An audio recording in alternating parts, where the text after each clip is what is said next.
श्रीमद् भागवत कथा के श्रवण से कैसे भक्ति महारानी अपने पुत्र ज्ञान और वैराग्य दोनों पुत्रों के सहित प्रसन्न हो गई। भक्ति महारानी के जो पुत्र ज्ञान और वैराग्य अचेत अवस्था में, मूर्छित अवस्था में जर्जर होकर पड़े थे, वह भागवत के महात्म को सुनते ही एकदम पुष्ट हो गए। न केवल उनकी मूर्छा गई बल्कि उनका बुढ़ापा भी चला गया और वह तरुण होकर के, प्रसन्न होकर के नृत्य करने लगे। देखो, हमारे अंदर ही ज्ञान भी है, हमारे अंदर वैराग्य भी है, हमारे अंदर भक्ति भी है, सब हमारे अंदर की ही कथा है। हमारे अंदर भक्ति तो है, पर हमारे अंदर की जो भक्ति है वह प्रसन्न नहीं है, क्योंकि भक्ति के दो पुत्र हैं, ज्ञान और वैराग्य, वो भी हमारे अंदर है, लेकिन हमारे अंदर का ज्ञान जो है वो मूर्छित पड़ा है, हमारे अंदर का वैराग्य सोया हुआ है, मूर्छित है, जर्जर है। कभी कथा में जाते हैं तो वो ज्ञान जागता है, वैराग्य होता है, अरे सब बेकार है महाराज जी, ठीक कह रहे हैं, अब तो भजन ही करना है।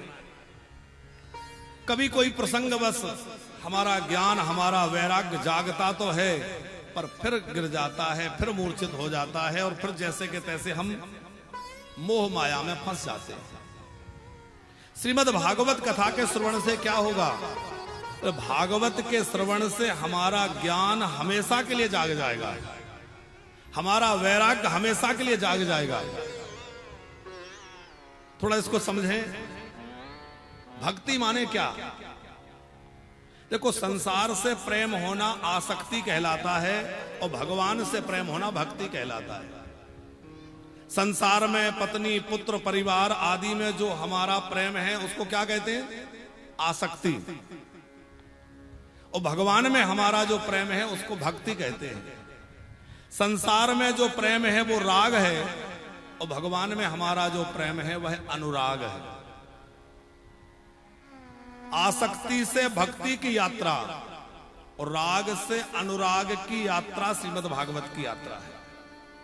हमें अनुराग की ओर ले जाए, हमारा राग मिटे, हमारी आसक्ति मिटे और हमारे अंदर भक्ति प्रकट हो जाए। भक्ति माने भगवान का प्रेम, और जिसके जीवन में भगवत प्रेम आ जाता है उसके जीवन में अपने आप ज्ञान प्रकट हो जाता है।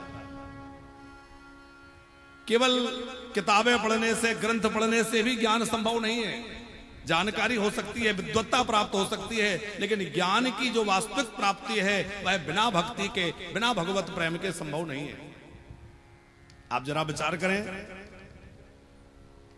मीराबाई, रैदास जी, कबीरदास जी कहां पढ़ने गए, लेकिन उनके अंदर भगवत प्रेम प्रकट हुआ तो उनके अंदर अपने आप ज्ञान प्रकट हो गया। और ऐसा ज्ञान प्रकट हुआ कि उनकी जो वाणी है, ऐसा लगता है मानो वेदों का निचोड़ उन्होंने अपनी वाणी में रख दिया हो। वेदांत का सार उनकी वाणी में झलकता है। आप मीरा को पढ़िए, कबीर को पढ़िए, तुकाराम जी को पढ़िए, रैदास जी को पढ़िए, मलुकदास जी को पढ़िए, क्या अद्भुत वाणियां हैं, साखियां हैं। तो वह ज्ञान उनके अंदर कहां से प्रस्फुटित हो गया? बोले ज्ञान जो है वो भक्ति का पुत्र है, और जब भक्ति जीवन में आती है तो अपने आप ज्ञान प्रकट हो जाता है। अब प्रश्न आता है, ज्ञान का मतलब क्या?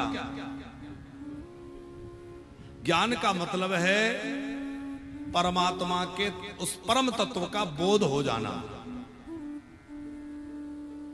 हम लोग अभी तक परमात्मा के विषय में कहते सुनते तो हैं, पर हम ठीक से उनको समझ नहीं पाए हैं, और बुद्धि के द्वारा उनको जान लेना भी संभव नहीं है,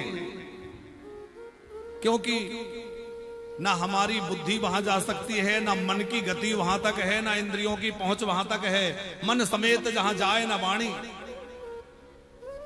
ब्रह्म अतर्क बुद्धि मन वाणी, ना वाणी का विषय है, न ज्ञान हमारे अंदर ऐसा है कि हम उसको जान सकें। तो कैसे जानेंगे?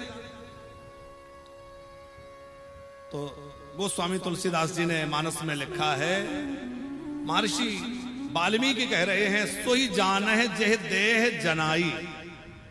वही जान सकता है परमात्मा को जिसको भय चाहे कि ये मुझे जान ले।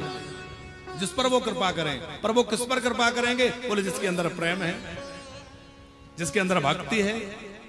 जब भगवत प्रेम और भगवत भक्ति जीवन में आएगी तो उसके दो पुत्र होंगे, पहला ज्ञान और दूसरा वैराग्य। जीवन में ज्ञान आ जाएगा,